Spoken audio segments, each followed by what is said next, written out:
In this video, we're going to look at a few tips for making engaging screencasts. So, 5 tips plus 1. Number 1, keep them short. Keep them under 6 minutes. If you have to deliver more content than 6 minutes, break it up into separate videos. Tip number 2, don't agonize over stumbling over a word. Don't try to re-record and re-record until you get it perfect. You'll spend way too much time recording.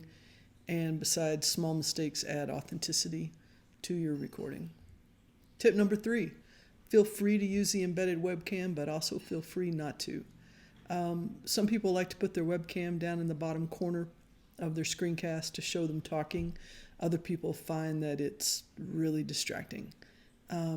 It's your voice on the recording and your content that will help your participants connect. So don't feel like you have to, but if you want to, go right ahead. Tip number 4, no one likes the sound of their own voice, except maybe Adele, probably. Everyone feels the same way when they hear their voice, but just remember that it is the voice that everyone else who knows you and loves you hears every time you talk, so don't sweat it. Tip number 5, limit your motion when recording. This is a big one. Don't move the laptop around. And try to stay still when you're talking, because as you move your head, you're moving it further away or closer to the microphone, and that can cause the volume to be really inconsistent. And your bonus tip is record your screencasts in a closet. The sound is perfect in a closet because your clothes make a great sound baffle.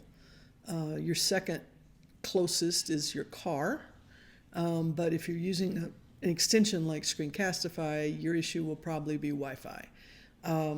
If you're in your closet but you also want to use your webcam, put a sheet up behind you. It's just a nice quiet place to make these recordings, and you don't pick up sounds in your house from other people walking through and doing things.